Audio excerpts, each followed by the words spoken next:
গত 24 ঘন্টায় কোচবিহারে 220 মিলিলিটার বৃষ্টি হয়েছে। আলিপুরদুয়ারে 180 মিলিলিটার এবং বক্সাদুয়ারে 150 মিলিলিটার বৃষ্টি হয়েছে। উত্তরবঙ্গের 20টির বেশি স্টেশনে অতি থেকে অতি ভারী বৃষ্টি হয়েছে। দক্ষিণবঙ্গের বাঁকুড়াতেও 60 মিলিমিটার এবং ঝাড়গ্রামে 50 মিলিমিটার বৃষ্টি হয়েছে। উত্তরবঙ্গের জলপাইগুড়ি আলিপুরদুয়ারে অতি ভারী বৃষ্টি চলবে মঙ্গলবার অর্থাৎ 23শে জুনও। এই দুই জেলায় বৃষ্টির কমলা সতর্কতা জারি করেছে আবহাওয়া দপ্তর। দার্জিলিং, কালিম্পং, আলিপুরদুয়ার, কোচবিহার, জলপাইগুড়ি উত্তরবঙ্গেরই 5টি জেলায় ভারী বৃষ্টির হলুদ সতর্কতা একেবারে সপ্তাহ জুড়ে। শুক্রবার 26শে জুন থেকে আবার বৃষ্টির পরিমাণ এবং বৃষ্টির ব্যাপকতা বাড়বে উত্তরবঙ্গে। জারি হবে তার জন্য কমলা সতর্কতাও। শুক্রবার জলপাইগুড়ি, আলিপুরদুয়ার জেলায় অতি ভারী বৃষ্টির কমলা সতর্কতা।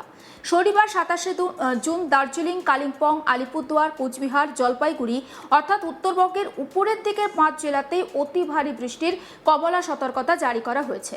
আপনাদেরকে একবার শোনাই পূর্বাঞ্চলীয় প্রধান আবহাওয়া দপ্তরের হাবিবুর রহমান বিশ্বাস। তিনি ঠিক আবহাওয়া দপ্তরের কি পূর্বাভাস দিচ্ছেন সেই বক্তব্য। এখন আমাদের পশ্চিমবঙ্গের জন্য যে পূর্বাভাস দেওয়া হয়েছে তাতে উত্তরবঙ্গে আগামী দুদিন পর্যন্ত ভারী থেকে অতি ভারী বৃষ্টিপাত কন্টিনিউ করবে। সেখানে উত্তরবঙ্গের 5টা জেলা যেমন আমাদের জলপাইগুড়ি, দার্জিলিং, কালিম্পং, কোচবিহার এবং আলিপুরদুয়ার, এই 5টা জেলাতেই ভারী থেকে অতি ভারী বৃষ্টিপাত 1-2 জায়গা করে হওয়ার সম্ভাবনা থাকছে। আর দুদিন পরে আমাদের 22 আর 23, 24-25-এ কম থাকবে। তারপরে আবার 26-27 নাগাদ উত্তরবঙ্গে বৃষ্টিপাত বাড়বে, সেখানে আবার ভারী থেকে অতি ভারী হবে। 24-25-এও ভারী বৃষ্টিপাত 1-2 জায়গায় হবে, তবে অতি ভারী বৃষ্টিপাত হওয়ার সম্ভাবনা নেই বললে চলে। সতর্কবার্তা যেটা আমি বললাম যে উত্তরবঙ্গের জন্য আমাদের যেমন দেওয়া রয়েছে আর কমলা সতর্কতা রয়েছে বোধে ভারী থেকে অতি ভারী বৃষ্টিপাতের জন্য, এবং অলরেডি আমাদের উত্তরবঙ্গে বেশ কয়েকদিন থেকেই আমাদের লাল সতর্কতাও ছিল, যেখানে অতি ভারী অত্যন্ত ভারী বৃষ্টিপাত হয়েছে, যেটা 20 সেন্টিমিটার বা বেশি 1-2 জায়গায় করে হয়েছে জলপাইগুড়ি জেলাতে গত 24 ঘন্টাতে। তার আগে আমাদের কোচবিহারে হয়েছে, আলিপুরদুয়ারে হয়েছে। এইভাবে বৃষ্টিপাত এখন আমাদের উত্তরবঙ্গে কন্টিনিউ করছে। সেই উত্তরবঙ্গে বৃষ্টিপাত কন্টিনিউ করবে, হালকা থেকে মাঝারি বৃষ্টিপাত তো প্রতিদিনই থাকবে, তবে তীব্রতাটা যেটা আমাদের অতি ভারী বৃষ্টিপাতটা দুদিনের পরে সামান্য কমতে পারে। তা উত্তরবঙ্গের জন্য সতর্কতা ভারী বৃষ্টিপাতের প্রতিদিনই রয়েছে, তবে অতি ভারী বৃষ্টিপাতের জন্য আগামী 2 দিন রয়েছে। দক্ষিণবঙ্গে আগামী 24 ঘন্টায় কিন্তু বজ্রবিদ্যুৎ সহ বৃষ্টির পরিমাণ অনেকটা বেশি থাকবে। আর পরবর্তী 2 দিন ঝড় বৃষ্টির সম্ভাবনা কিছুটা কম থাকছে দক্ষিণবঙ্গে। বুধ আর বৃহস্পতিবার থেকে ফের ঝড় বৃষ্টির সম্ভাবনা দক্ষিণবঙ্গের বিভিন্ন জেলায়। কলকাতা সহ দক্ষিণবঙ্গের কয়েকটি জেলায় আজকেও কিন্তু কমলা সতর্কতা জারি করেছে আবহাওয়া দপ্তর। মঙ্গলবার সকাল পর্যন্ত এই সতর্কতা জারি থাকবে। পরবর্তী কয়েকদিন বিক্ষিপ্তভাবে দক্ষিণবঙ্গে বজ্রবিদ্যুৎ সহ হলুদ সতর্কতা জারি করা হয়েছে বৃষ্টির সঙ্গে আবার বজ্রপাতের আশঙ্কা বেশি থাকছে পূর্ব পশ্চিম বর্ধমান, বীরভূম, মুর্শিদাবাদ, নদিয়ার মতো জেলাগুলোতে। বাকি জেলাতেও বিক্ষিপ্তভাবে বজ্রপাতের একটা আশঙ্কা থাকছে। পাঞ্জাব থেকে বিহার পর্যন্ত মৌসুমী অক্ষরেখা, যেটি হরিয়ানা, উত্তরপ্রদেশের ওপর দিয়ে বিস্তৃত হয়েছে, এর সঙ্গে পূর্ব বিহার থেকে গাঙ্গেয় পশ্চিমবঙ্গ পর্যন্ত একটি নিম্নচাপ অক্ষরেখা সক্রিয় হয়েছে।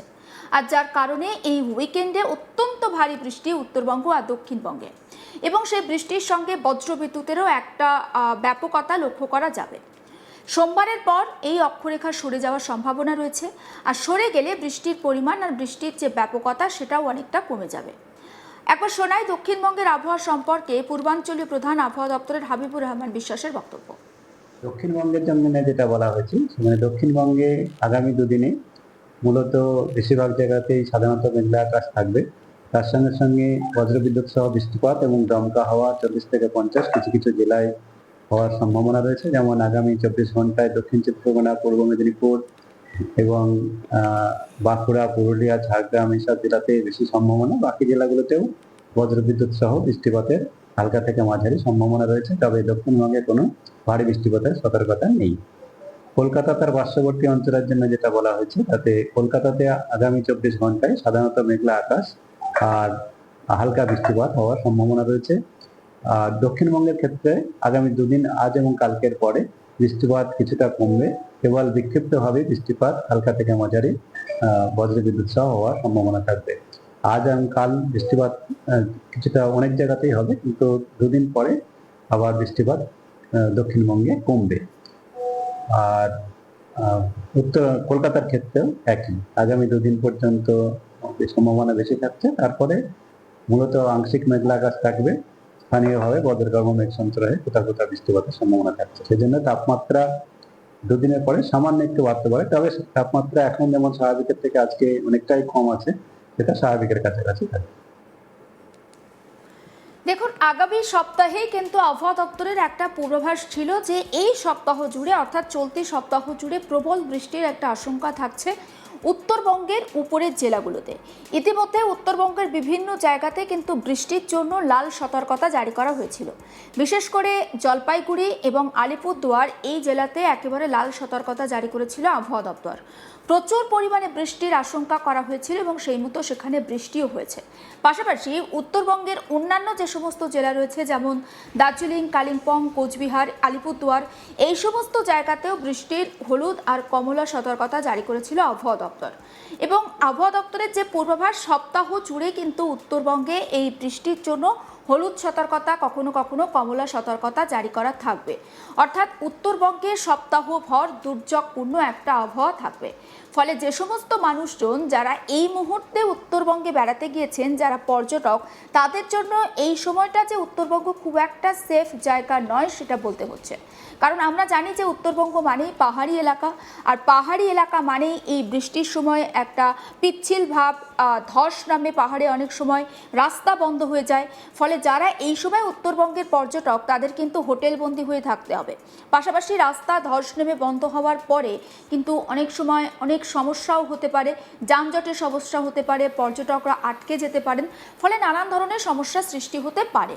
তাই যদি আপনি বা আপনারা এই মুহূর্তে উত্তরবঙ্গে বেড়াতে যাওয়ার কোনো রকম কোনো পরিকল্পনা করে থাকেন, তাহলে বলবো আপাতত কিছুদিন একটু আপনাদের পরিকল্পনা স্থগিত রাখুন এবং আবহাওয়া দপ্তরের পূর্বাভাস অনুযায়ী তারপর আপনারা আপনাদের নেক্সট প্ল্যান সেটা সাজান। অন্যদিকে যদি একটু আমরা দক্ষিণবঙ্গের দিকে নজর রাখি, দক্ষিণবঙ্গেও কিন্তু বৃষ্টি হবে এবং আবহাওয়া দপ্তর বলছে যে বুধ আর বৃহস্পতিবার দক্ষিণবঙ্গে কিন্তু হালকা থেকে মাঝারি বৃষ্টি হতে পারে। আর দক্ষিণবঙ্গের মধ্যে বুধ আর বৃহস্পতিবার কলকাতাতেও বৃষ্টি হতে পারে, তেমনটাও পূর্বাভাস দিয়েছে আলিপুর আবহাওয়া দপ্তর। পাশাপাশি কলকাতা সংলগ্ন যে সমস্ত জেলা রয়েছে, অর্থাৎ হাওড়া, হুগলি, এই সমস্ত জেলাগুলোতেও বৃষ্টি হতে পারে। তবে দক্ষিণবঙ্গের পশ্চিমের দিকে যে সমস্ত জেলা রয়েছে, অর্থাৎ বাঁকুড়া, পুরুলিয়া, মানে রাঢ় অঞ্চল যেটাকে বোঝায়, এই সমস্ত জায়গাতে কিন্তু বৃষ্টির খুব একটা যে সম্ভাবনার কথা সেটা বলছে না আলিপুর আবহাওয়া দপ্তর। এবং তেমনটা জানা যাচ্ছে যে এই সমস্ত জায়গায় হয়তো হালকা বৃষ্টি হতে পারে, তবে তাপমাত্রা খুব বেশি থাকবে, বাতাসে জলীয় বাষ্পের পরিমাণ অত্যাধিক বেশি। বঙ্গোপসাগর থেকে প্রচুর পরিমাণে জলীয় বাষ্প এই মুহূর্তে রাজ্যে ঢুকেছে, তার দরুন বৃষ্টি হলে যেমন তাপমাত্রা অনেকটা কমে যাচ্ছে, হয়তো কিছুটা হলেও আপনাকে স্বস্তি দিচ্ছে, কিন্তু তারপর বৃষ্টি যখন থেমে যাচ্ছে, ভ্যাপসা গরম যেটাকে বলে, এবং তার সঙ্গে একটা গলদঘর্ম অবস্থা, আর সেটাই মানুষজনকে সব থেকে বেশি করে কষ্ট দিচ্ছে। তবে আবহাওয়া দপ্তর যে পূর্বাভাস দিচ্ছে, উইকেন্ডে চলতি সপ্তাহে কিন্তু আবারও প্রচণ্ড ঝড় বৃষ্টির সম্ভাবনা থাকছে দক্ষিণবঙ্গের বিভিন্ন জেলায়। সঙ্গে থাকছে বজ্রপাতের একটা আশঙ্কা। আর বজ্রপাত হওয়া মানেই আপনারা বুঝতে পারছেন যে স্বাভাবিকভাবেই সতর্কতা নেওয়া প্রয়োজন, কারণ আমরা এখন যেভাবে দেখছি যে বজ্রপাতের ফলে প্রাণহানির মতো ঘটনা ঘটছে, এটা স্বাভাবিকভাবেই কিন্তু একটা আতঙ্কের পরিবেশ সৃষ্টি করে। তাই এই সময় যারা খোলা জায়গাতে থাকেন কিংবা যারা পথচলতি মানুষ, তাদের জন্য একটাই কথা বলবো যে নিরাপদ জায়গা আশ্রয় নিন। যেহেতু বৃষ্টি শুধু হচ্ছে না, তার সঙ্গে একটা দমকা হাওয়ারও প্রাদুর্ভাব আমরা লক্ষ্য করতে পাচ্ছি। সেটা কখনো ঘন্টায় 30 থেকে 40 কিলোমিটার হতে পারে, আবার কখনো 40 থেকে 50 কিলোমিটার হতে পারে। তাই খোলা জায়গায় থাকবেন না, গাছের নিচে আশ্রয় নেবেন না। সমস্ত আপডেট পৌঁছে দেবো আপনাদের কাছে, নজর রাখুন। আজ তাক বাংলায় সাবস্ক্রাইব করতে ভুলবেন না।